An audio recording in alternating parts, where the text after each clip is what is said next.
మహిమ కలుగును గాక. కూడి ఉన్న మీ అందరికి కూడా క్రీస్తు నామములో వందనాలు అండి అందరికి. Praise the Lord. సరే, మంచిది. కొద్ది నిమిషాలు దేవుని వాక్యాన్ని ధ్యానం చేద్దాం. మత్తయి సువార్త 9వ అధ్యాయం 9వ వచనం.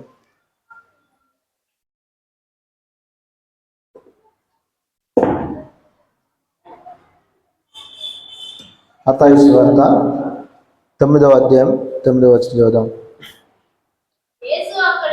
యేసు అక్కడి నుండి వెళ్ళుచు సుంకపు మెట్టునొద్ద కూర్చుండి ఉన్న మత్తాయి అని ఒక మనిషిని చూసి,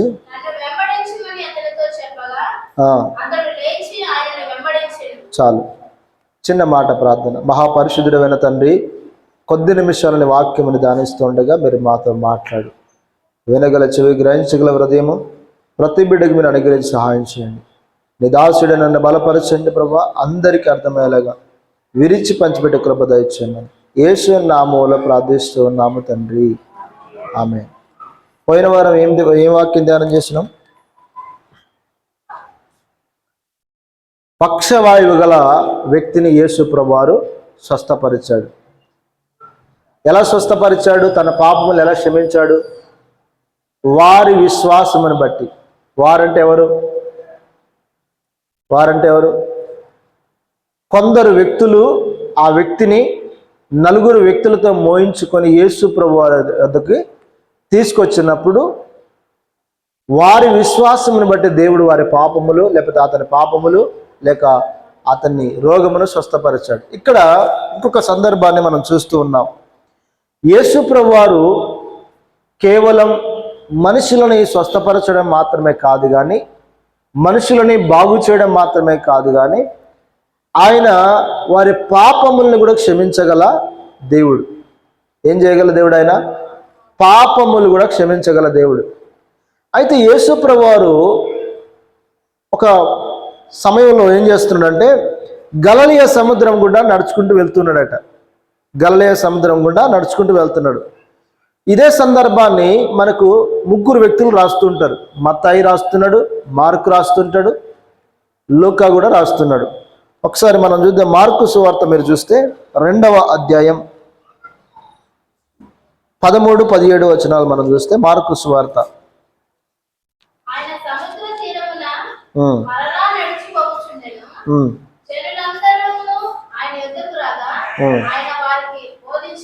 చాలు. ఇక్కడ ఏం రాయబడిందంటే, ఆయన మరలా సముద్రం గుండా ఏం చేయబడుతున్నాడట? నడుచుకుంటూ వెళ్తున్నాడట. ఆయన సముద్ర తీరమున మరలా నడిచిపోవచ్చుండెను. జనులందరూ ఆయన యొద్దకు రాగా ఆయన వారికి బోధించెను. ఏంటట? యేసు ప్రభువారు సముద్రము మార్గం లేకపోతే దాని అంచును నడుచుకుంటూ పోతున్నప్పుడు అనేక మంది జన సమూహాలు యేసు ప్రభు దగ్గరికి వచ్చారు. అమ్మా, యేసు ప్రభు దగ్గరికి ఎందుకు వస్తున్నారు? అనేకులు యేసయ్య దగ్గరికి ఎందుకు వస్తున్నారు? ఈరోజు మనం ఎందుకు వచ్చాం? స్వార్థమ్మ, ఎందుకు వచ్చాం మనం ఈరోజు యేసయ్య ఎక్కడికి? యేసయ్య ఇక్కడ ఉన్నాడా లేడా? హల్లెలూయా. అంటే యేసు ప్రభువారు ఇక్కడ ఉన్నాడనే ఉద్దేశంతో వచ్చాం. అంటే ఎక్కడున్నాడు ఆయన? 2-3 ఎక్కడ ఏకీభవిస్తారో వారి మధ్యలో ఉంటాడు ఆయన. ఇప్పుడు మనం ఎంతమంది ఉన్నాం? 2-3 కంటే ఎక్కువనే ఉన్నాం. ఆయన సంఖ్య చూడడు కానీ ఎక్కడ ఏక మనసు ఏకాత్మ ఉంటుందో ఆ స్థలంలో ఖచ్చితంగా యేసు ప్రభువారు ఉంటాడు. అయితే దేవుని యొక్క పర్పస్ ఏంటి? దేవుని యొక్క ఉద్దేశం ఏంటి అంటే, ఆయన ఈ లోకంలో జీవించినంత కాలం ఆయన చేస్తున్న పని ఏంటంటే బోధించడం. ఏమని బోధించాడంటే, పరలోక రాజ్యము సమీపించింది, మారు మనసు పొంది సువార్తను నమ్ముడి. ఏంటంట? పరలోక రాజ్యము సమీపించి ఉన్నది, మారు మనసు పొందండి, సువార్తను నమ్మండి. అదే ఆయన యొక్క పర్పస్. ఇప్పుడు ఆయన చేస్తున్న పని ఏంటంటే, అనేక మంది జనసమూహాలు రాగా ఆయన వారికి వద్దకు వచ్చినప్పుడు ఆయన వారికి బోధించను. యేసు ప్రభువారు కూడా బోధించడం ప్రారంభించాడు. యేసు ప్రభువారు కూడా అనేకమైన విషయాలు తెలియజేస్తూ వచ్చాడు. ఇప్పుడు మనం ఈరోజు ఆయన సావుకులు కూడా చేయాల్సిన పని ఏంటి?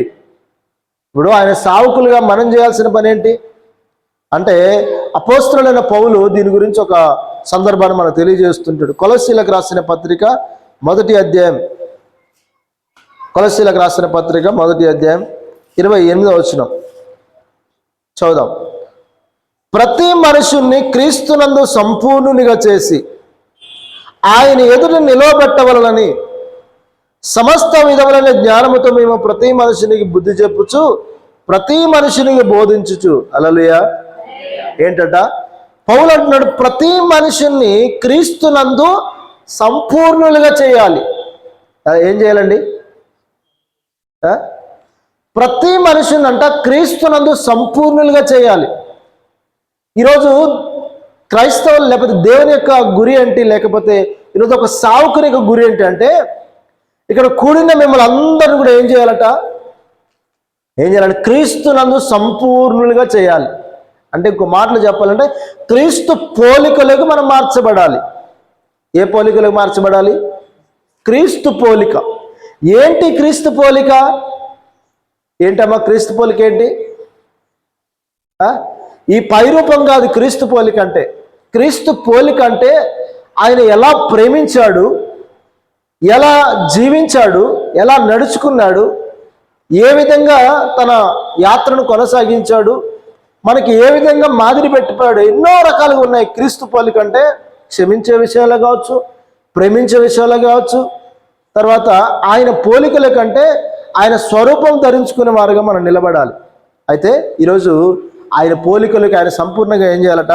ఇక్కడ చూస్తే ఆయన ఎదురు నిలబెట్టాలి. ప్రతి ఒక్క సావుకుని గురి ఏంటి అంటే, యేసయ్య రాకడ దినాన ఏం చేయబడాలట? ఆయన ఎదుటి నిలబెట్టాలంట. ఆయన ఎదుటి ఎంతమంది నిలబడగలరు? మన దేవునికి ఒక పేరుంది, ఏంటంటే ఆయన దహించు అగ్ని. ఇప్పుడు అగ్ని అయిన దేవుని ఎదుట మనం నిలబడాలంటే మనం కూడా అలాంటి శక్తి కలిగిన వారిగా ఉండాలి. అవునా? మరి అలాంటి శక్తి కలిగిన వాళ్ళు లేకపోతే అగ్ని ఎదుట గడ్డిని నిలిపామనుకోండి, అగ్ని ఎదుట గడ్డి ఉందనుకోండి, ఏమైపోతుంది చెప్పండి? కాలిపోతుంది కదా. అదే బంగారం ఉందనుకోండి, ఏమైపోతుంది? అది కూడా కాలుతుంది కానీ గడ్డిలాగా మసయి పోదు. హల్లెలూయా. ఈరోజు మనం ఏ స్థితిలో ఉండాలంటే దేవుని నిలబడబెట్టబడినప్పుడు అందరూ కూడా ఆయన పోలికలకి మార్చబడిన వారుగా ఉండాలి. మరి ఈరోజు పౌలు చేస్తున్న పని ఏంటంటే, మేము ప్రతి మనుషునికి బుద్ధి చెప్పుచున్నాం. ఏం చెప్తున్నాడు పౌలు? ఈరోజు ప్రతి మనిషినికి బుద్ధి చెప్తున్నాం. కాబట్టి ఈరోజు బుద్ధి చెప్తున్నప్పుడు ప్రతి వ్యక్తి కూడా ఏం చేయబడాలంటే సరి చేయబడాలి. ఇంకోటి ఏంటంటే మేము బోధించుచున్నాం అంటాడు. హల్లెలూయా. ఈరోజు ఒక సావుకుని గురి ఏంటంటే, ఈరోజు మేము చెప్తున్న మాటలు ఏంటంటే మీకు బుద్ధి చెప్పడం, రెండవది బోధించడం, మూడవదిగా ఆయనను ప్రకటిస్తున్నాం. హల్లెలూయా. ఇదే మా గమ్యం. అంటే ఇక్కడ సంఘం అంతా కూడా ఆయన ఎదురు నిలబడాలనేది దేవుని ఉద్దేశం. హల్లెలూయా. ఈరోజు ఒక మాట మిమ్మల్ని అడుగుతున్నాను, ఎంతమంది దేవుని ఎదురు నిలబడగలరు? ఎంతమంది పరలోక రాజ్యం చేరుకోగలరు? చేరుకుంటావా? హల్లెలూయా. కాబట్టి ప్రియ దేవుని బిడ్డలారా, ఆయన బోధిస్తుండను. సరే, మంచిది, వినండి. ఇక నా వైపు చూడండి. ఆయన బోధిస్తున్నప్పుడు ఆ ప్రాంతం నడుచుకుంటూ వెళ్తున్నప్పుడు సుంకపు మెట్టునొద్ద. సుంకపు అంటే తెలుసా? సుంకం అంటే తెలుసా? సుంకం అంటే ఏంటి? సుంకం పన్ను. సుంకం అంటే ఏంటి? పన్ను. పన్ను అంటే ఏంటి? ఇంగ్లీష్లో ట్యాక్స్ కదా. ట్యాక్స్ అంటే ఈయన యేసుప్రభువారు ఆ ప్రాంతం నడుచుకుంటూ పోతున్నప్పుడు ఒక సుంకము మెట్టునొద్ద, అంటే సుంకం వసూలు చేసే స్థలం దగ్గర ఎవరు కూర్చున్నారంట? మత్తాయి అనే వ్యక్తి కూర్చున్నాడు. ఆయన పేరు, మరొక పేరు ఏంటి? ఏం పేరు? మార్కు సువార్తలో ఏం రాయబడింది? అల్పాయి కుమారుడగు లేవి అని రాయబడింది. ఆ లేవే మత్తాయి, మత్తాయే లేవి. ఇంకొక విషయం నేను చెప్పాలంటే, ఇప్పుడు ఈ మత్తాయి ఎవరు అసలు? యేసు ప్రభు శిష్యుల్లో ఒకడు. ఇంకా ప్రాముఖ్యంగా మత్తాయి గురించి మనం నేర్చుకోవాలంటే మత్తాయి ఎవరు? ఈ మత్తాయి సువార్త రాసిన వ్యక్తే ఆయన. ఇప్పుడు మనం చదువుతున్న వ్యక్తే మత్తాయి సువార్త రాసిన వ్యక్తి. హల్లెలూయా. అర్థమవుతుందా? ఎలా రక్షించబడ్డాడో, ఎలా పట్టబడ్డాడో మనం చూస్తున్నాం. ఇప్పుడు చూడండి, ఆ సుంకపు మెట్టినంత ఆయన కూర్చున్నప్పుడు యేసు ప్రభువు ఆ మార్గంలో పోతున్నప్పుడు అతను చూసి ఏమన్నాడంట,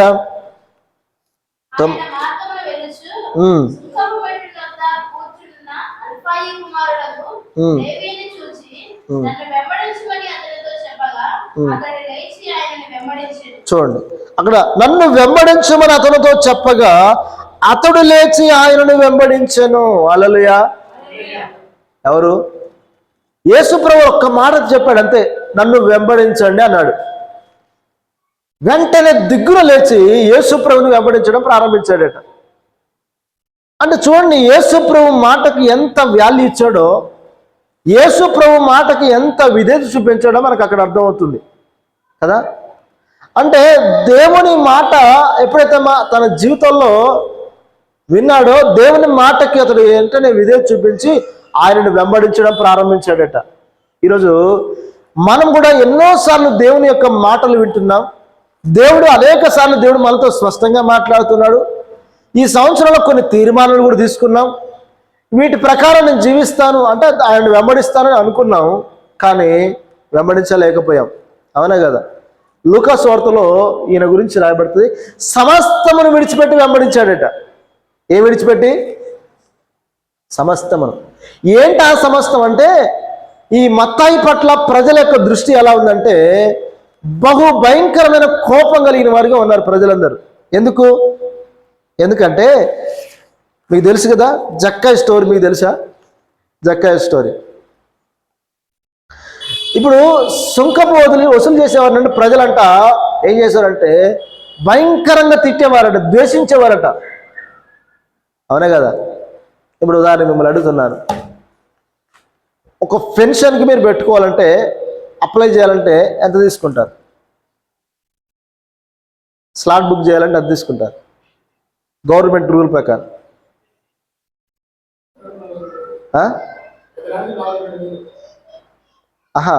నేను వృద్ధాప్య పెన్షన్ కానీ లేకపోతే వికలాంగుల పెన్షన్లు కానీ ఒకరు పెట్టుకోవాలనుకుంటే ఎంత బిల్లు గవర్నమెంట్ ప్రకారం ఎంత మనం చెల్లించాలి?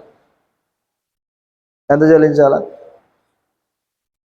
35 రూపీస్ చెల్లించాలి, 35 రూపాయలు చెల్లించాలి. కానీ స్లాట్ బుక్ చేసే వాళ్ళు ఏం చేస్తారు తెలుసా? అది గవర్నమెంట్ ఎట్లా ఇచ్చిందని చెప్పేసి దాదాపుగా 2000 రూపాయలు, 15 రూపాయలు, 1000 రూపాయలు వసూలు చేస్తున్నారు. అంటే గవర్నమెంట్ పెట్టిందేమో 35 రూపీస్, మీ సేవలు వసూలు చేసిందేమో ఇంత. అవునా?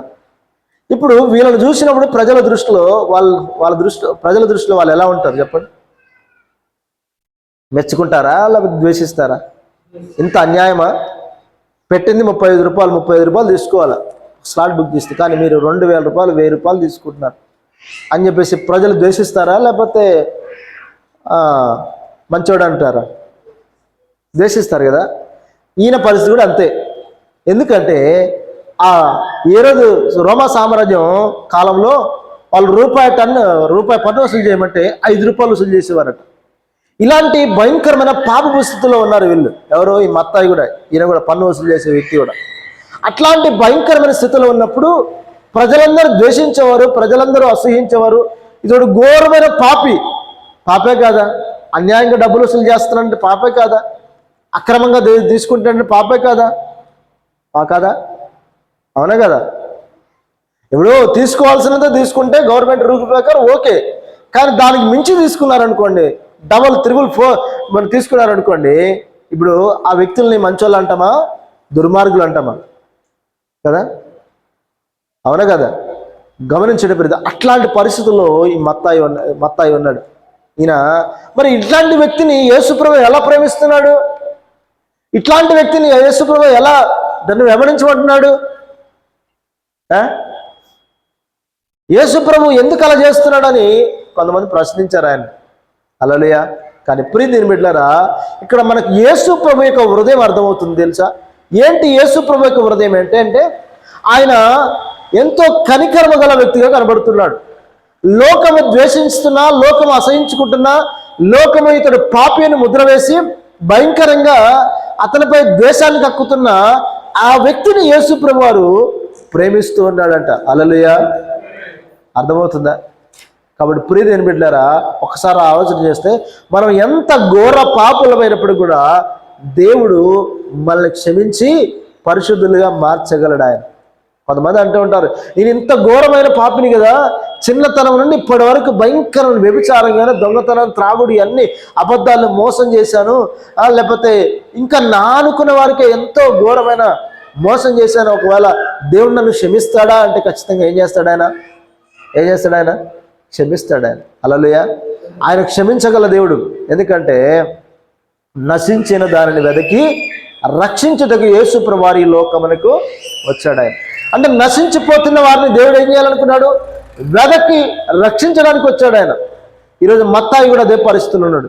ఇంకో మత్తాయి గురించి మనం నేర్చుకోవాల్సింది ఏంటంటే, నిజంగా ఎంత అప్రిషియేట్ చేయొచ్చు అంటే ఆయన్ని, యేసు ప్రభు పిలవగానే ఆయనను వెంబడించాడు. హల్లెలూయా. ఈరోజు ఎంతమంది వెంబడిస్తున్నారు యేసుని? యేసు ప్రభుని ఎంతమంది వెంబడిస్తున్నారు? కాల్ చేద్దాం. అర్థమవుతుందా? యేసు ప్రభు మాటకి ఎంతమంది విధేయత చూపిస్తున్నారు?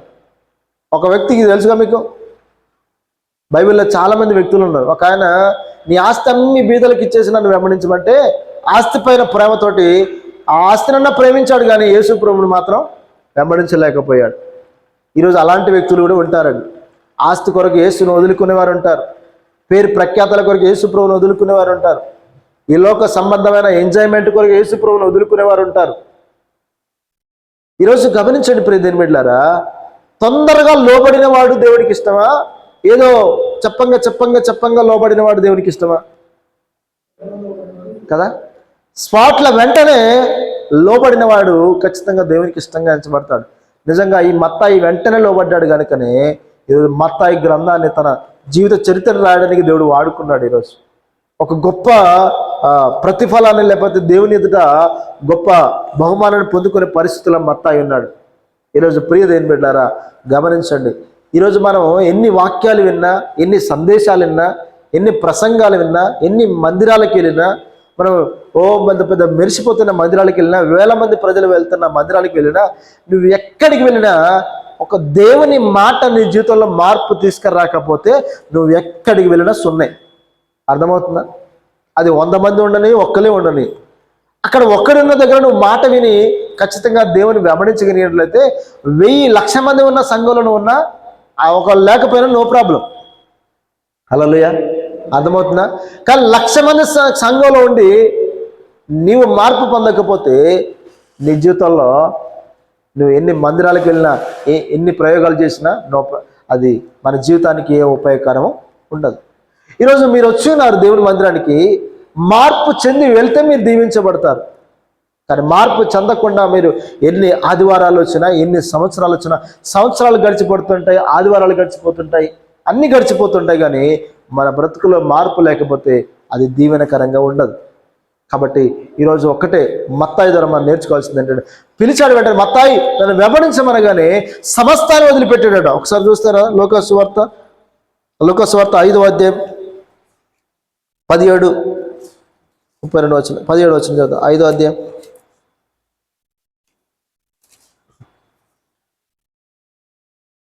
17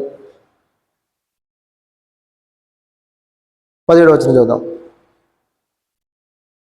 27 వచనం.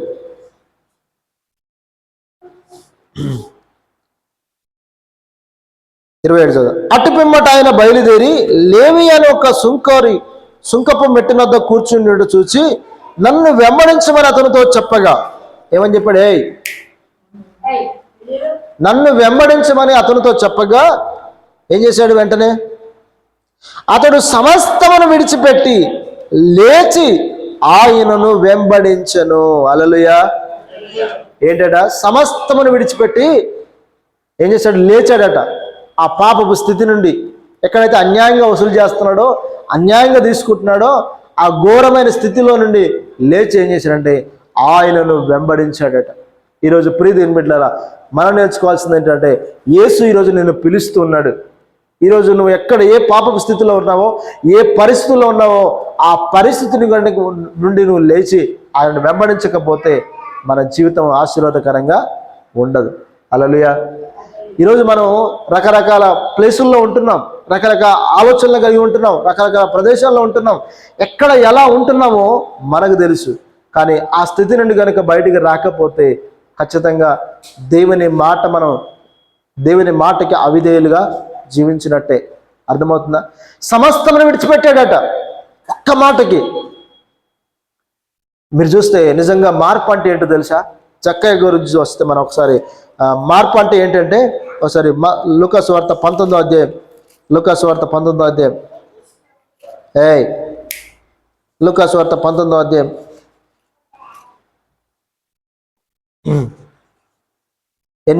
19వ అధ్యాయం 8వ వచనం.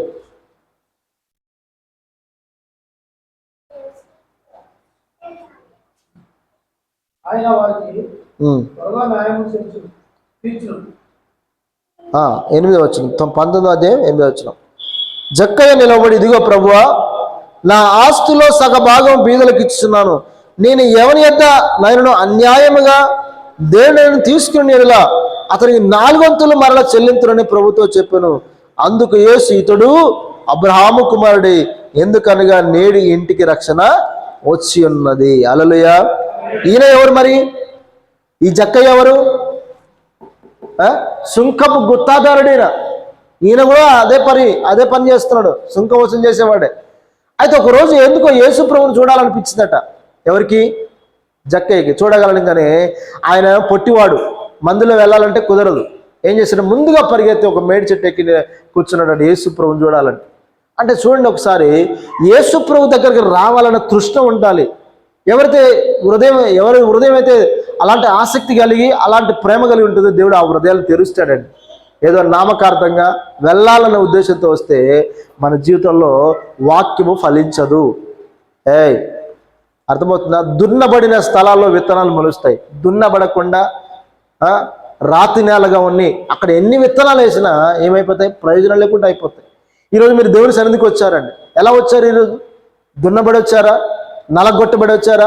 లేకపోతే వచ్చిన తర్వాత నలగొట్టుకున్నారా? దేవా, ఈరోజు నాతో ఏం మాట్లాడబోతున్నావు అని, నీ వాక్యం ఏం అందించబోతున్నావు అని ఒకవేళ నీవు హృదయాన్ని నలగొట్టుకుంటే, దాని కొరకు వెయిట్ చేస్తే, దాని కొరకు ఎదురు చూస్తే, దేవుడు ఒక్క మాట మాట్లాడినా, ఒక్క విత్తనం పడినా ఆ విత్తనం ఖచ్చితంగా ఫలిస్తూ ఉంటుంది. లేదు నేను ఇట్లనే ఉంటా, నేను ఇట్లనే ఉండి వచ్చిపోతా అనుకుంటే ఎన్ని విత్తనాలు జల్లినా ఈ బండ మీద వేసినట్టే ఉంటాయి.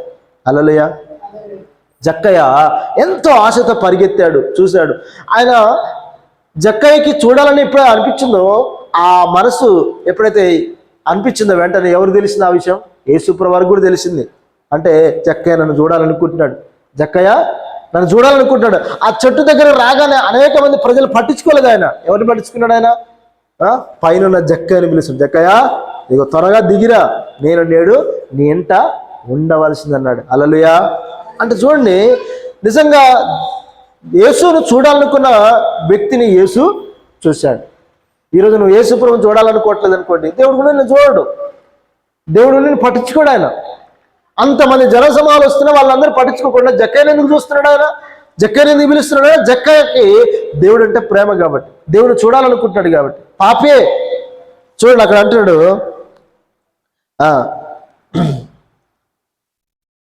చూడండి ఏమంటాడు? ఇదిగో ప్రభువా, నా ఆస్తులో సగము బీదలకు ఇస్తున్నాను. ఏం చేస్తున్నాడు జక్కయ్య? దేవుడు ఎప్పుడైతే ప్రత్యక్షమయ్యాడో, దేవుడు ఎప్పుడైతే తనతో మాట్లాడాడో వెంటనే తన జీవితంలో మార్పు కలుగుతుంది. ఏం మార్పు అంటే, అన్యాయం వసూలు చేశాడు కదా బీదల దగ్గర. ఇప్పుడు ఏం చేస్తున్నాడంటే సగం ఆస్తి అంతా కూడా బీదలకు ఇస్తున్నాను అన్నాడు. అది నిజమైన మార్పు. అంటే మార్పు అంటే ఏంటంటే అప్పుడే మనం మార్పు చెందడం. దేవుని మాట ఇప్పుడు చెప్పగానే మార్పు చెందడమే నిజంగా మారు మనసు. ఇక నువ్వు ఎన్ని సంవత్సరాలు విన్నా మారు మనసు లేకపోతే, లేదా మార్పు లేకపోతే నీలో మారు మనసు రానట్టే. ఇప్పుడు ఏమంటున్నాడు? ఎవరి దగ్గరైనా అన్యాయంగా నేను తీసుకున్నట్లయితే తీసుకోండి, అతనికి 4 వంతులు మరల ఇచ్చేదని ప్రభుతో చెప్పాను. హల్లెలూయా. అంటే ఇంతడు అన్యాయంగా వసూలు చేశాడా లేదా? అన్యాయంగా వసూలు చేశాడా లేదా? అంటే వసూలు చేసే దానికంటే కూడా ఎక్కువ వసూలు చేశాడు. అందుకోసమే ఎవరి యొద్దనైతే నేను అన్యాయంగా వసూలు చేశానో వారికి 4 వంతులు చెల్లిస్తానన్నాడు. హల్లెలూయా. అంటే చూడండి, ఇప్పుడు ఏమంటున్నాడు యేసుప్రభు వారు? అతనికి చూడండి అక్కడ అందుకు యేసు, ఇతడు అబ్రహాము కుమారుడే. అంటే అబ్రహాం ఎవరు? విశ్వాసులకు తండ్రి అంట. అర్థమవుతుందా? అబ్రహాము విశ్వాసాల తండ్రి కాబట్టి అబ్రహాము ద్వారా వచ్చిన ఆశీర్వాదం ఏంటంటే యేసుప్రభు. యేసుప్రభుని అంగీకరించడమే అబ్రహాం సంతానం. కాబట్టి నేడు ఈ ఇంటికి రక్షణ వచ్చి ఉన్నది. అంటే ఎవరికి రక్షణ వస్తుంది చెప్పండి? ఎవరు రక్షించబడతారు? మారు మనసు పొందినవాడు రక్షించబడతాడు. వాళ్ళ ఇంటికే రక్షణ వస్తుంది, వానికే రక్షణ వస్తుంది. ఇక మారు మనసుకు పొందకుండా ఉన్న ఇప్పుడు యూదా ఇస్కరియోతు ఎన్నో సంవత్సరాలు యేసుని వెంబడిస్తున్నాడు. మారు మనసు వచ్చిందా అతనికి?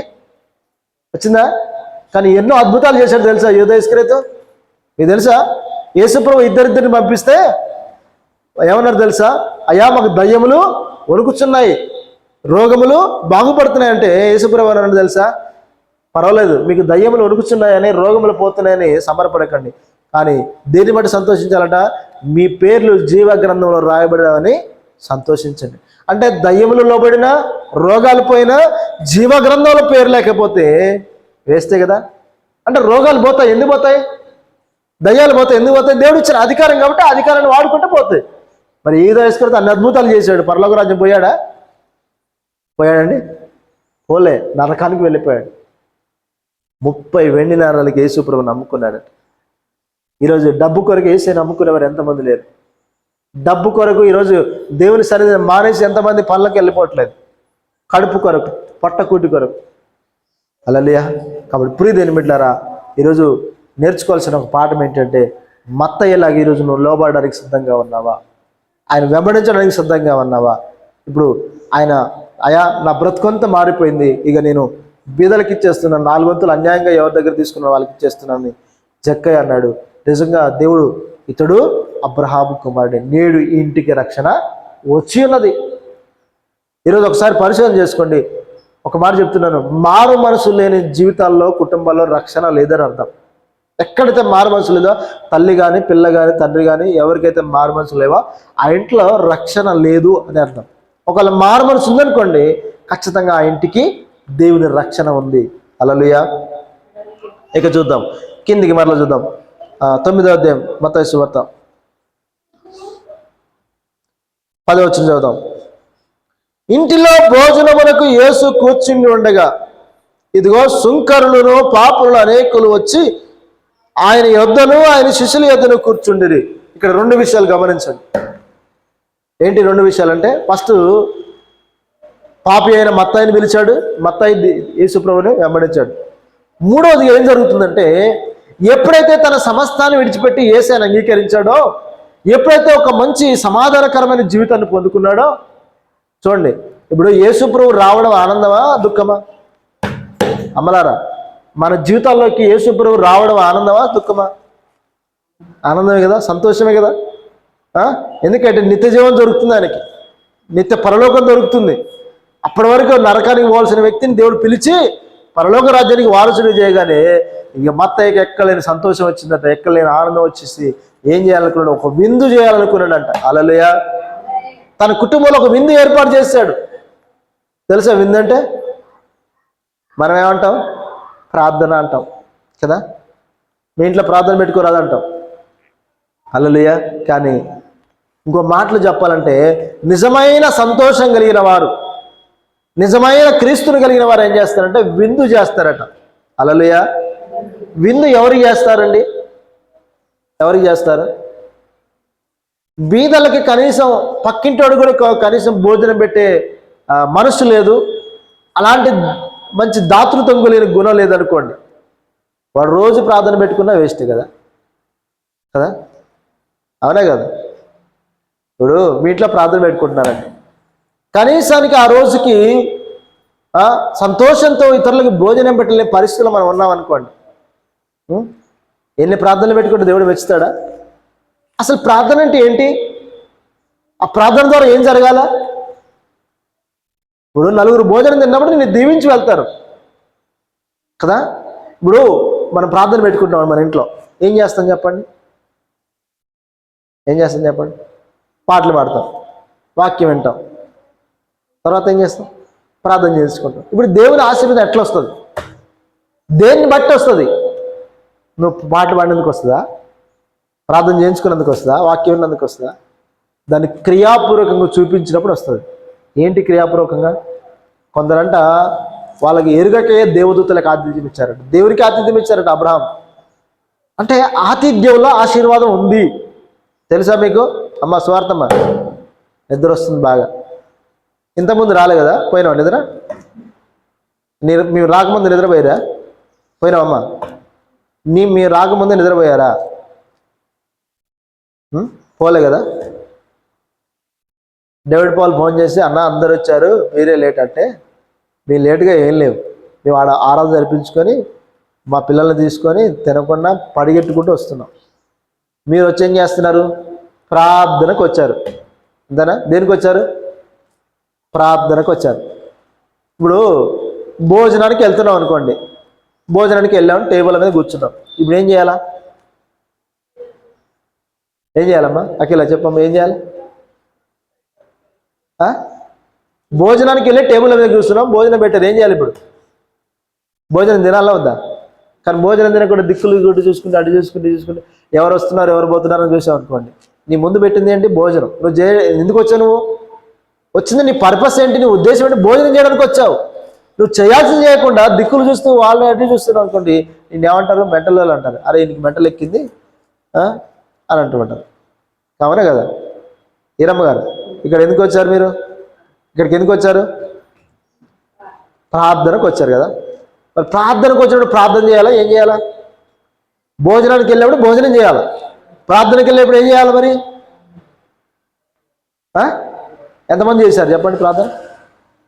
మేము వచ్చేంత వరకు మోకాళ్ళపై ఉండి ప్రభా మా అన్నారు కూడా ప్రాంతాన్ని రక్షించాయని రొమ్ములు కొట్టుకొని ప్రార్థన చేశారా? రొమ్ములు కొట్టుకొని గుడ్డలు బాదుకొని, అయ్యా నశించిపోతున్నారు, త్రాగుబోతులుగా మారుతున్నారు, వ్యభిచారులుగా మారుతున్నారు, దొంగలుగా మారుతున్నారు, లోపులుగా మారుతున్నారు, అయ్యా దేవా రక్షించని కన్నీరు వచ్చినాయా? తడిసిందా మీరున్న ప్లేస్ ఏమన్నా? కదా. మనకి ఏమీ లేదు, ఏ బాధ్యత లేదు. భోజనానికి వెళ్ళాడు, భోజనం చేయకుండా ఉన్నట్టే ఉంది మన పరిస్థితి. ప్రార్థనకు వచ్చాం కానీ ప్రార్థన చేయట్లేదు. హల్లెలూయా. అంటే మనం ఎలా ఉన్నామంటే రెస్పాన్సిబిలిటీ లేదు మనకి. దేవుడు ఒక బాధ్యతని ఇచ్చాడు సంఘానికి. నీకు తెలుసో లేదు కానీ మనం ఈ లోక పరిస్థితులకన్నింటి కూడా మన కుటుంబానికంటే కూడా ఎక్కువ బాధ్యత దేన్ని తీసుకోవాలంటే దేవుని యొక్క పరిచర్యను, లేకపోతే దేవుడిచ్చే బాధ్యతను ఎక్కువ శాతం మనం చేయాలి. ఇప్పుడు మన కుటుంబాలకు, మన జీవితాల కొరకు మనం 100లో ఒక 40% మనం చేస్తే 60% దేని కొరకు ఇవ్వాలి? మన సమయాన్ని పరిచయం కొరకు ఇవ్వాలి, దేవుని కొరకు ఇవ్వాలి. కానీ అసలు ఉద్దేశం మర్చిపోతున్నాం.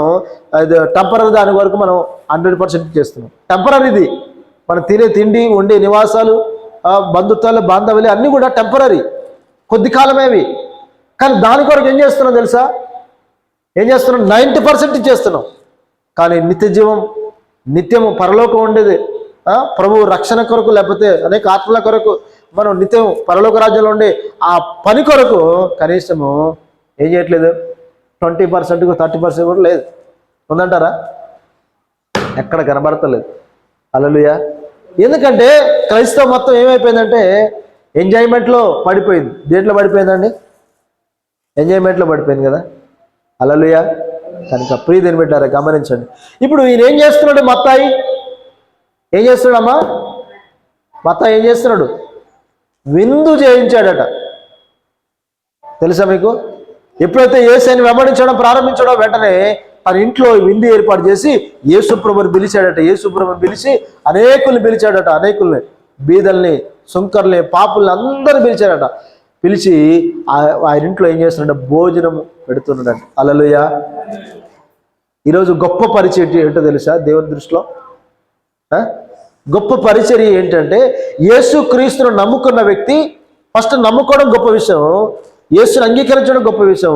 రెండవది యేసు కొరకు బీదలకి సహాయం చేయడం రెండవ గొప్ప విషయం. హల్లెలూయా. ఇతరులకు భోజనం పెట్టడం, ఆతిథ్యం ఇవ్వడం. మీరు పౌలు పత్రిక చదవండి, ఆతిథ్యం ఇవ్వక మరొకండి అంటాడు. హల్లెలూయా.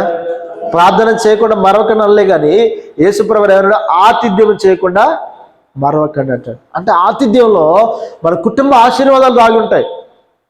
కానీ ఈరోజు అన్నారగూడ ప్రాంతానికి లేనిది ఏంటంటే ఆశీర్వాదం లేదు. అన్నారగూడ ప్రాంత ప్రజలకి దీవెనలు లేవు. అర్థమవుతుందా? సంవత్సరానికి ఒకసారి కూడా రావద్దు అనుకుంటారు వాళ్ళు. వాళ్ళ దీవెనలు, వాళ్ళకి ఆశీర్వాదం వాళ్ళే కట్ చేసుకుంటున్నారు. అర్థమవుతుందా? కానీ ఈ లోక సంబంధమైన వాటికి, శాపగ్రస్తమైన వాటికి వేలు ఖర్చు పెడుతూ ఉంటాం మనం కదా. శాపగ్రస్తమైన వాటికి, వ్యర్థమైన వాటికి వేలు ఖర్చు పెడుతూ ఉంటాం. కానీ ఆశీర్వాదానికి సంబంధించిన వాటిలో మనం, మీకు తెలుసు లేదుగానో, అబ్రహాం ఇంటికి దేవుడు వచ్చినప్పుడు అబ్రహాం కొదవ ఏమన్నదంటే ఏమీ లేదు. ఆస్తిపరుడు, ధనవంతుడు, ఒక పట్టణాన్ని పోషించగల సామర్థ్యం గలవాడు, లేదు ఇంకొక పట్టణాన్ని కూడా కట్టగల సామర్థ్యం, ధనం కలిగినవాడు. కానీ తన జీవితంలో ఒకటి కొదవ ఉంది. ఏంటంటే తన కుమారుడు లేడు. అయితే యేసుప్రభువు తన కుటుంబానికి వచ్చాడు. వచ్చిన తర్వాత అబ్రహాం అన్న మాట ఏంటి తెలుసా? దేవా, ఈరోజు మా ఇంటికి వచ్చింది ఏంటి తెలుసా? మీరు భోజనం చేయడానికి వచ్చారన్నాడు. హల్లెలూయా. కాబట్టి మీరు ఖచ్చితంగా మా ఇంటికి వచ్చి వెళ్ళేటప్పుడు ఏం చేయాలంటే భోజనం చేసి వెళ్ళాలి. హల్లెలూయా. అంటే ఒక పర్పస్. అంటే దేవుడు ఎందుకు వచ్చాడు ఆ ఇంటికి అంటే ఆ అబ్రహాముతో ముచ్చటించడానికి, భోజనం చేయడానికి వచ్చాడు. ఎప్పుడైతే భోజనం చేశాడో ఒక మాట అన్నాడు దేవుడు తెలుసా? ఏమన్నాడంటే, ఇగో మీదటికి ఇదే కాలమున మరలా వస్తాను, అప్పుడు నీ కుమారుడు అనుగ్రహించబడతాడు. హల్లెలూయా. అంటే అన్ని సంవత్సరాలు రాని ఆశీర్వాదం ఎప్పుడైతే తన జీవితంలో ఆతిథ్యం ఇచ్చాడో దేవునికి, వెంటనే ఆశీర్వాదం తన జీవితంలో ఏదైతే కొదువుగా ఉందనుకున్నాడో, అన్నిటికంటే ప్రాముఖ్యంగా ఏదనుకున్నాడో అదే దేవుడిచ్చి వెళ్ళాడు. అర్థమవుతుందా? ఇది నా స్వప్రయోజనం కొరకు. నేను మీరు మీ ఇంట్లో ప్రేయర్ పెట్టుకుంటే 1000 రూపాయలు కానుక ఇవ్వాలి, 500 కానుక ఇవ్వాలనే ఉద్దేశంతో చెప్పట్లే. మీరు ప్రేయర్ పెట్టుకున్నప్పుడు ఇతరులకు భోజనం పెడితే అది మీ కుటుంబానికి ఆశీర్వాదకరం. అర్థమైందా? కానీ ఆ ఆశీర్వాదం లేని పరిస్థితులను మనం ఉంటున్నాం. ఒకటి గుర్తుపెట్టుకోండి, దేవుని యొక్క దృష్టిలో, దేవుని యొక్క పరిచర్యలో మనం ఏం చేసినా సంతృప్తిగా చేయాలి. ఒకవేళ బలవంతంగా ప్రార్థన పెట్టుకుంటారు, ఏదో పిలిచినట్టు పిలుస్తుంటారు, వచ్చినట్టు వస్తుంటారు, కథం. కానీ అప్పుడు చేసింది చేసి వెళ్తుంటారు. కానీ ఎవ్వరు సంతృప్తిగా పెట్టుకోరండి. ప్రార్థన పెట్టుకొని, అయ్యా ఈరోజు మా ఊర్లో కొంతమంది గారు మాకు తెలిసిన వాళ్ళకి భోజనం పెట్టాలి, ఖచ్చితంగా నా వంతుగా నేను చేయాలని ఎవ్వరూ అనుకోరు. అనుకుంటారండి? అనుకోరు. అయ్యగారు అన్నాడు కదా పెడదామని, కాబట్టి అయ్యగారి కోసం పెట్టాలి. అయ్యగారు 2 వారాల నుంచే చెప్తున్నాడు కాబట్టి పెట్టుకుందాంలే అని చెప్పేసి పెట్టుకుంటా. అట్ట ఏమంటారు దాన్ని, అవిశ్వాసంతో లేకపోతే ఆసక్తి లేని స్థితిలో మనం పెట్టుకున్నాం అనుకోండి, వ్యర్థమే. కాబట్టి ప్రియదేని బిడ్డలారా, ఈరోజు ఇక నుండి అయినా దయచేసి సంవత్సరానికి ఒక్కసారో లేకపోతే 6 నెలలకు ఒకసారో ఖచ్చితంగా మీ ఇళ్లలో భోజనాలు పెట్టే కార్యక్రమం ఏర్పాటు చేసుకుని, అది మీ కుటుంబానికి దీవెన. ఎట్లాంటి దీవెన అంటే మీ యొక్క ఆర్థిక పరిస్థితిని దేవుడు మెరుగుపరుస్తాడు. మీ ఇంట్లో ఉన్న దాన్ని సమృద్ధిగా చేస్తాడు ఆయన. మనం అనుకుంటున్నాం కానీ ఈరోజు ప్రార్థన పెడితే ఒక 2000 ఖర్చు అవుతాయి, వాళ్ళకి ఎందుకు భోజనాలు పెట్టాలని అనుకొని మనం అనుకుంటాం. బిగబట్టుకుంటే మన జీవితాలన్నీ కూడా ఎప్పుడు కూడా ఎలా ఉంటాయి తెలుసా? బిగబట్టుకున్నట్టే ఉంటాయి. దేవుడు కూడా ఏం చేస్తాడు? బిగబడతాడు. ఇక ఆయన కూడా బిగబడతాడు. నువ్వు బిగబట్టినంత మాత్రాన ఆయన బిగబట్టలేడా? అవునా కదా? నువ్వు మూసేస్తే ఆయన కూడా మూసేస్తాడు. సరే, నువ్వు మూసేస్తే ఎవరికి నష్టం? ఎవరికి నష్టం? నీకే నష్టం. కానీ దేవుడు మూసేస్తే నీ ఫ్యామిలీకి అంతా నష్టం, నీ జీవితానికే నష్టం. కాబట్టి మత్తా ఏం చేస్తున్నట్టే విందు ఏర్పాటు చేసి యేసు ప్రభువును ఆహ్వానించేటట్టు. మరి ఈరోజు యేసు ప్రభు లేడు కదా, మేమెందుకు విందు చేస్తాం అంటారేమో మీరు. అవునా? అంతేనా? ఈరోజు యేసు ప్రభు లేడు, ఆ రోజు ఉన్నాడు కాబట్టి ఆయన మంచిగా యేసు ప్రభువుని పిలుచుకున్నాడు. మాకు ఎవరు కావాలి? పెద్దయ్య గారు కావాలి. ఏ గారు కాదు, కార్లోచయ్య గారు, పెద్దయ్య గారులు అయితే భాషలు మాట్లాడుతూ ఇట్లా ఏలు పెట్టి పడేసే అయ్యగారులు కావాలి కదా. చిన్న చిన్న అయ్యగారులు అంటే మాకు అలాంటి వాళ్ళ మాట వినం, అలాంటి వాళ్ళు లెక్క చేయము. ఏమైనా వైట్ అండ్ వైట్ వేసుకొని హుందాగా కనబడితే సావుకులు కదా. ఓకే, మంచిదే. అట్లాంటి వాళ్ళు ఉన్నారు, ఒక్కరో ఇద్దరో పరిశుద్ధులు ఉన్నారు. అందరూ నేను వైట్ అండ్ వైట్ వేసినంత మాత్రాన, లేకపోతే ఒక హుందాగా ఉన్నంత మాత్రాన వాళ్ళ హృదయాంతరంగాలు తెలియకపోతే మీరు మోసపోతారు. వాళ్ళలో ఎలాంటి స్వభావం లేకపోతే మీరు మోసం. అలాంటి ధనాపేక్ష గలవారై దాన్ని కప్పిపెట్టి వస్తుంటారంట. ఈరోజు చాలామంది సెమీ క్రిస్మస్లు చేస్తున్నారు కదా, చేస్తున్నారా లేదా? ఒక కేక్ కట్ చేస్తారు, ఇంట్లోకి పోయి కేక్ కట్ చేసి ఏమంటారు? Happy happy Christmas, merry merry Christmas. ఏం చేయాలి ఇప్పుడు? క్యాలెండర్ తీసుకొని వస్తాడు ఒక అయ్యగారు, ఇచ్చి క్యాలెండర్ ఇస్తారు. అప్పుడు ఏం చేయాలి? వల్ల 200 కానుక పెట్టాలి అయ్యగారు. అంటే ఈరోజు అంతా కూడా ఏమైపోయిందంటే వ్యాపారం అయిపోయింది. ఏమైపోయిందని తెలుసా? అంతా కూడా వ్యాపారం అయిపోయింది. కానీ కొంతమంది జీవితాల్లో నిజంగా ప్రార్థన పెట్టుకోవడానికి కూడా లేరు. అలాంటి పరిస్థితులు కూడా కొంతమంది లేరు. హల్లెలూయా. సరే, నేను అని చెప్పేది ఏంటంటే, కొంతమంది చేసేదేమో వ్యాపారం కొరకు లేకపోతే వాళ్ళ స్వలాభం కొరకు చేస్తున్నారు. కానీ కొన్నిసార్లు మనం ఏం చేయాలంటే, నిజంగా ఇతరులకు ఆతిథ్యం వాళ్ళ ఉద్దేశంతో మన కుటుంబంలో నిజంగా ప్రార్థన పెట్టుకుంటే అది దీవెన. అర్థమైందా? అది ఆశీర్వాదం. ఎందుకంటే ఒకసారి ఒక మాట చూద్దాం. మత్తయి సువార్త ఒక మాట చెప్పి నేను ముగిస్తాను.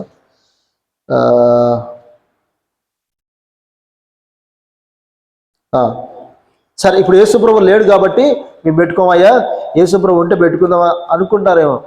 మీరు వస్తే మేము ఎందుకు పెట్టుకుంటాం, మీరు చెప్తే మేము ఎందుకు పెట్టుకుంటాం అని అంటారేమో. అంతేనా? హల్లెలూయా. ఆయన అంటే మత్తయి అంటే యేసుప్రభు ఉన్నాడు కాబట్టి పెట్టుకున్నాడు. యేసే వస్తే దీవెన, మాకు యేసే వస్తే ఆశీర్వాదం. అవునా కదా? మీరు వస్తే మాకేం ఆశీర్వాదం, మీరు వస్తే మాకేం దీవెన? సరే చూద్దాం, ఒక మాట చూద్దాం. మీరే చదవండి. మత్తయి సువార్త 10వ అధ్యాయం 40వ వచనం చూద్దాం.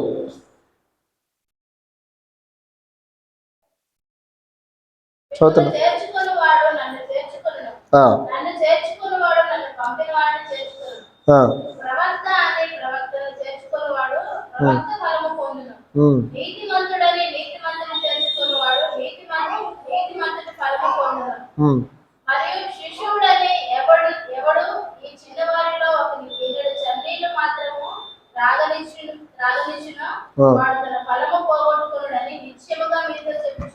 చాలు. ఇక్కడ ఎవరి గురించి చెప్తున్నాడంటే, యేసుప్రభు ఇద్దరిద్దరు శిష్యుల్ని పంపుతున్నప్పుడు ఒక మాట చెప్పాడు ఆయన. ఏంటంటే, మీరు ఆ మాట మీకు కావాలనుకుంటే 5వ వచనం చదవండి. యేసు 12 మందిని పంపుచు వాళ్ళని గూర్చి వారికి ఆజ్ఞాపించినది ఏమనగా, మీరు అన్యజనుల దానిలోకి వెళ్ళకూడదు అని చెప్తూ పంపిస్తున్న తర్వాత ఇప్పుడు ఏం చేస్తున్నాడు? మిమ్మును చేర్చుకొని వాడు నన్ను చేర్చుకొనును. హల్లెలూయా. ఎవరిని చేర్చుకుంటే యేసుని చేర్చుకున్నట్లు? ఆయన సేవకులను చేర్చుకుంటే ఎవరు చేర్చుకున్నట్ట? యేసు ప్రభువుని చేర్చుకున్నట్ట. హల్లెలూయా. అంటే ఇప్పుడు సేవకుని చేర్చుకోవట్లేదంటే ఎవరు చేర్చుకున్నట్లు? చెప్పండి, ఎవరు చేర్చుకున్నట్లు? యేసయ్యని చేర్చుకున్నట్లే. అంటే మీ కుటుంబాల్లో యేసయ్య లేడని అర్థం. నేను చెప్తున్నాను ఈ మాట. మిమ్మల్ని చేర్చుకొని వాడు నన్ను చేర్చుకొనును, నన్ను చేర్చుకొని వాడు నన్ను పంపిన వాడిని చేర్చుకొనును. హల్లెలూయా. అంటే ఒక సేవకుడు మీ ఇంట్లో అడుగు పెడితే ఎవరు వస్తున్నారు తెలుసా? యేసుప్రభు వారు వస్తాడు, తండ్రి వస్తాడు. అర్థమైందా? అంటే ఒక సేవకుడు ఎక్కడ అడుగు పెడితే అక్కడ ఎవరుంటారు? అడుగుతున్నారు. ఎవరండి ఇట్లా? ఎవరుంటారు అక్కడ? యేసుప్రభు వారు ఉంటాడు. అర్థమైందా? అంటే చేర్చుకోడు ఏం చేయాలి మరి? ఇక్కడ చూడండి, అక్కడ అంటాడు 12వ వచనం. మరి శిష్యుడనే ఒకడు ఈ చిన్నవారిలో ఒకరికి గిన్నెడు చన్నీళ్లు మాత్రం త్రాగనిచ్చునో వాడు తన ఫలం పోగొట్టుకున్నాడని నిశ్చయముగా మీతో చెప్పుచున్నాను. హల్లెలూయా. గిన్నెడు చన్నీళ్ళు ఇచ్చిన చాలట, ఆ ప్రతిఫలం ఎక్కడికి పోదట. హల్లెలూయా. అంటే గిన్నె నీళ్ళు ఇస్తేనే గొప్ప ప్రతిఫలం వస్తే, మరి నువ్వు సేవకునికి వచ్చిన సంఘానికి భోజనాలు పెడితే ఇంకెంత ప్రతిఫలం ఉండాలి? ఇప్పుడు ఒక కుంట విత్తనాలు విత్తామనుకోండి, దానికి సరిపడిన విత్తనాలు వస్తాయి, పంట వస్తుంది. అదే ఒక ఎకరం విత్తితే ఎంత వస్తుంది కదా? అంటే ఎంత విస్తారంగా మనం విత్తితే అంత గొప్ప పంట మనం కోస్తాం. హల్లెలూయా. అర్థమవుతుందా? మాకెందుకు లేండి అయ్య గారు, ఇవన్నీ మేము పెట్టుకోము, మా వల్ల కాదు కదా, మాకు అవన్నీ నడవు. మేమైనా వచ్చామా, పోయామా, 10 రూపాయలు కానికేసామా, వెళ్ళిపోయామా, అంతే. మేము బత్తాయిలాగా వెంబడించలేం, బత్తాయిలాగా విందు భోజనాలు చేయలేం, ఏమీ చేయలేం. మేము చెక్కాయలాగా మార్పు పొందలేం. మంచిది, మీరు అలా ఉంటే దేవుని స్తోత్రం. ఎవరిష్టం వాళ్ళది. సరే చూద్దాం, ఇంకొక మాట చెప్పి నేను ముగిస్తాను త్వరగా. మత్తయి సువార్త 9వ అధ్యాయం.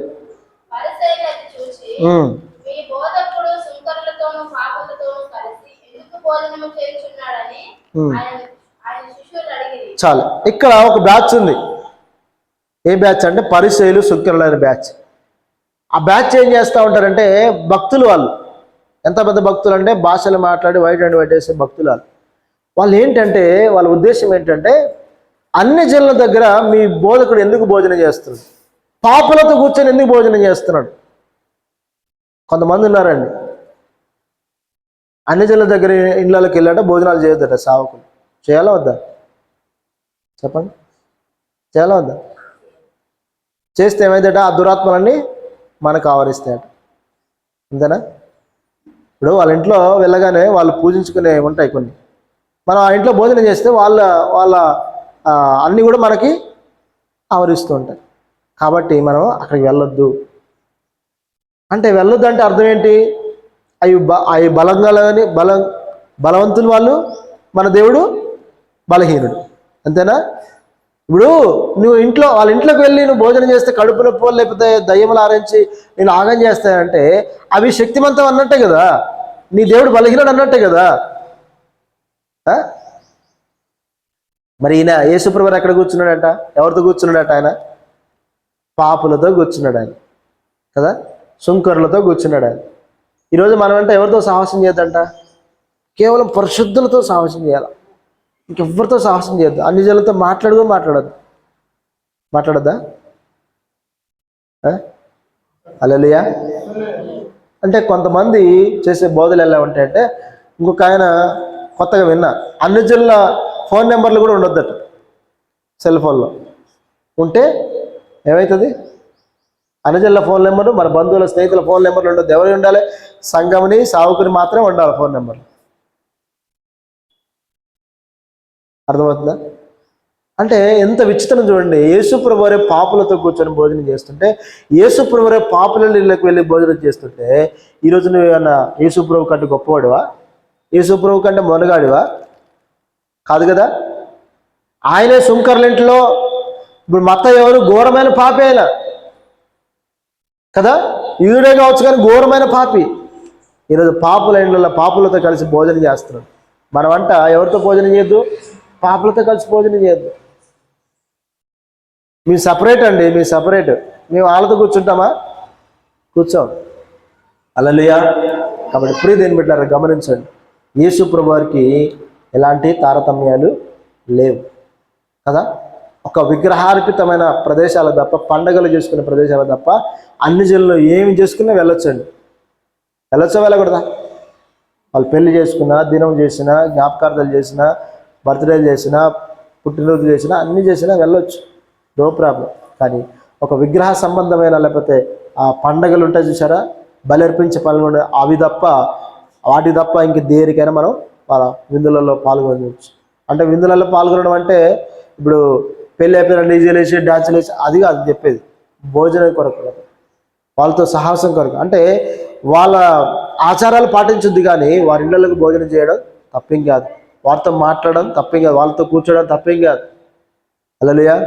అట్లని చెప్పి అతిగా సాహసం చేయడం కూడా ఇప్పుడు ఎట్లని చెప్పేసి ఇక చెప్పాడని చెప్పేసి తాగేటి కాడ లేకపోతే కొట్టుకునే కాడ లేకపోతే అపహాసం చేసి కాడ కూర్చోవద్దు. మనం అర్థమవుతుందా? కూర్చోవచ్చని చెప్పేసి వాళ్ళు తాగుతున్నా కూడా వాళ్ళ మళ్ళీ ఇద్దరు వెళ్ళి కూర్చుంటాలే, ఎందుకు కూర్చోమని అడగదా అని కూర్చుంటారు కొంతమంది. వాళ్ళు సినిమా చూస్తున్నప్పుడు అనుజలతో కలిసి కూర్చోమని కదా సినిమాలు చూడొచ్చు అంటే చూడకూడదు అట్లా. హల్లెలూయా. కాబట్టి ప్రియ దేవుని బిడ్డలారా గమనించండి, యేసు ప్రభువు ఒక మాట అంటున్నాడు చూడండి. ఏంటంటే ఇక చివరి ముగిస్తున్నాను. ఆయన ఒక మాట అన్నాడు ఏంటంటే చూడండి, అయితే నేను పాపులను పిలవచ్చుతుంది కానీ నీతిమంతులను పిలవరాదు కనుక కనికరమైన కోరుచున్నానే బలిని కోరను అనే వాక్య భావం ఏమిటో మీరు వెళ్ళి నేర్చుకోండి అని చెప్పాను. హల్లెలూయా. నేను పాపులను పిలవచ్చాను, నీతిమంతుల కొరకు. అంటే శాస్త్రుల పరిచయం ఏమనుకుంటారో మేము నీతిమంతులం కాబట్టి మాతోనే ఉండాలి ఆయన. కానీ యేసు ప్రభువు ఎందుకు వచ్చాడట? పాపుల కొరకు వచ్చాడట ఆయన, పాపులను పిలవచ్చాడట ఆయన. కాబట్టి నువ్వు ఎంత ఘోర పాపమైనా, నువ్వెంత నరహంతకుడు అయినా దేవుడు నిన్ను ప్రేమిస్తున్నాడు ఆయన. ఇక్కడ ఒక మాట చెప్పాడు, కనికరమైన కోరుచున్నాను కానీ బలిని కోరను. అంటే అర్థం ఏంటి? శాస్త్రుల పరిశీలక ఉద్దేశం ఏంటంటే, వినండి నా వైపు చూడండి, ఉద్దేశం ఏంటంటే మేము బలి అర్పిస్తే దేవుడు మనల్ని క్షమించాలంటే ఏం చేయాలి?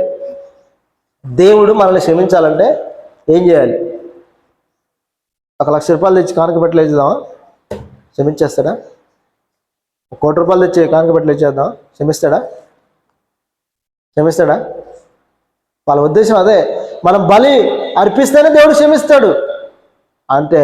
ఆయన అంటున్నాడు చూడండి, ఆ వాక్య భావం ఏంటో మీరు చదువుకున్నారు మీకు, కానీ మీకు అర్థం కాలేదు. దాని వాక్య భావం ఏంటి, అర్థం ఏంటంటే, నేను కనికరమైన కోరుచున్నాను, నేను బలిని కోరడు. ఆయనకి ఏం కావాలంట? విరిగి నలిగిన హృదయాలు కావాలి ఆయనకి. ఎవరైతే ఏడ్చుకునే యేసుని చేర్చుకునే హృదయం కావాలి ఆయనకి.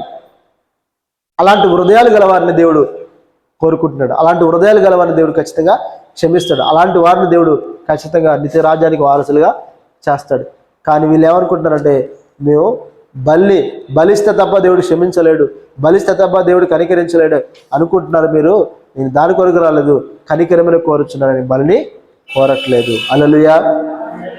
చాలామంది అపార్థం చేసుకుంటారండి. యేసు ప్రభు యెహోవా దేవుడు బలులు అర్పిస్తేనే క్షమిస్తాడు, బలులు అర్పిస్తేనే ఇలా చేస్తాడు, ఎన్నో నరబలులు చేయడం జరిగింది అని చెప్పేసి అపార్థం చేసుకుని దాన్ని అర్థం తెలియదు చాలామందికి. అది నీ కొరకే బలి అన్న సంగతి తెలియదు.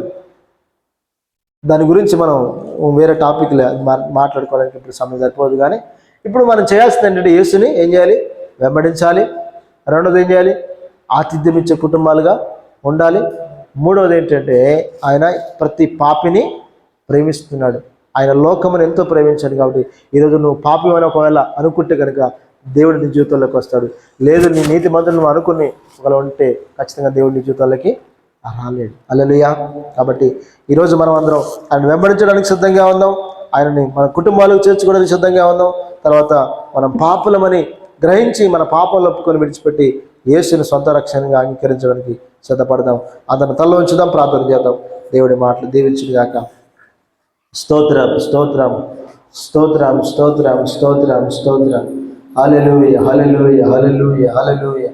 ప్రభువా నీకు వందనాలు, యేసయ్యా నీకు వందనాలు. ఈరోజు ప్రభు వాక్యం చెప్తా ఉంది. మత్తాయితో దేవుడు అంటున్నాడు, మత్తాయి నీవు నన్ను వెంబడించు అని చెప్పగానే వెంటనే వెంటనే వెంటనే వెంటనే లేచి యేసుని వెంబడించాడట. ఈరోజు ప్రియ దేవుని బిడ్డలారా, నువ్వు యేసుని వెంబడించడానికి సిద్ధంగా